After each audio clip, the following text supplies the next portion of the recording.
get to a Shadow, and then Knifer and Byla in the bottom right-hand side. And these are all duos who are going to be looking to capitalize on the opportunity that's been left, because it's the first time that we've seen Jamper and Dukes be taken down. Looks like Pamsu got knocked there by Muzz in the feed too. Another big team that might have just got taken out of the competition right there. Keep your eyes on that feed. Keep them glued.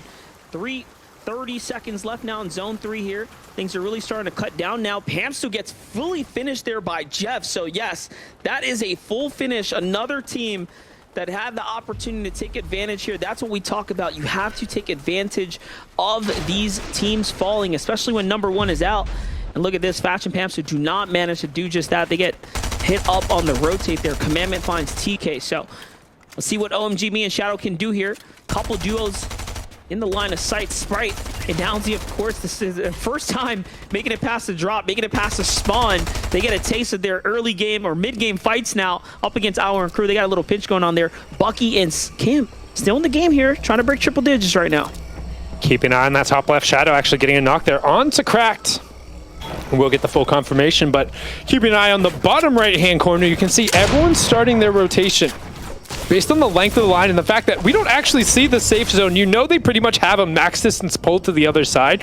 But because they're on this slight dip, I was about to say, there's only one team who has eyes on them. Fortunately, they weren't looking. Unfortunately, they turned around right before I finished making my point, and a ton of damage came through. Cam's actually going to go down. That's Chimp just ripping apart Cam. So Bucky going to be forced in a situation, and there's no way out of this. You're on the backside of the zone. You're on the low ground. You're hoping to just sneak out and hit a timing. Unfortunately, you missed your timing. So we'll see how good Bucky is solo, but this is just a rough spot to be in, especially when Spade and Chimp have been playing so well today. Yeah, definitely. And not only that, they were playing the same exact style of cone. They were just inching their way on the side of the zone. Same way Bucky and Cam were, so got hit by the same strat. Didn't see that coming. You got to check those cones. Otherwise, you will get hit with an ambush, and that's what just happened right there. A team has fallen, an important one at that. Again, victory royales are not going to be enough here. You have to remain consistent in these 2-day formats.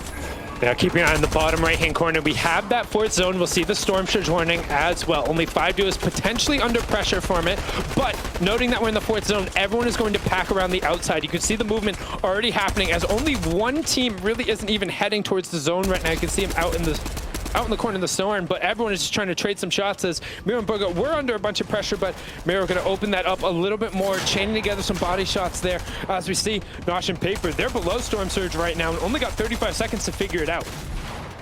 See what they can do right now. It's a little bit of a scramble from Nosh. He doesn't even know what side he wants to peek here. Do you look towards the zone? Do you look towards the outskirts is really what he's trying to think. Paper gets tagged when he opens up the box, but it looks like it was worth it. He finds himself 41 above. For Smite and Larson, they're barely above here. 81 now as they find a few tags to creep on into those builds too.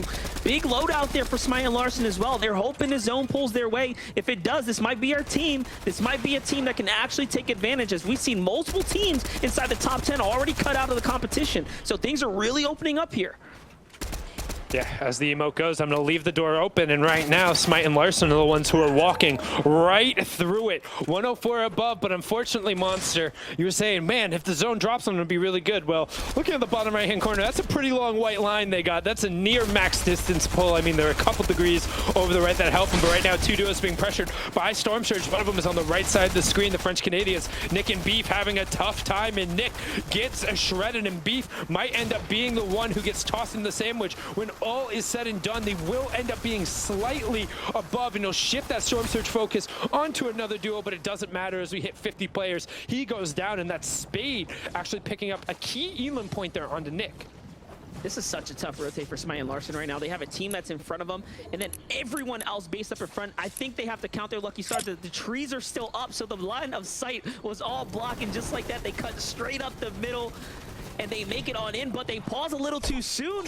Arbor Wall comes out to buy themselves some time from the side, and that's enough to alleviate the pressure just a little bit here. But they have a bit more of a stretch to make here if they want to stay within the run here. Miro and Booga still up right now. Inside the top 6, here comes the rotate. We've seen it round after round here. Peppers come out into play here, and it's been effective, and so far.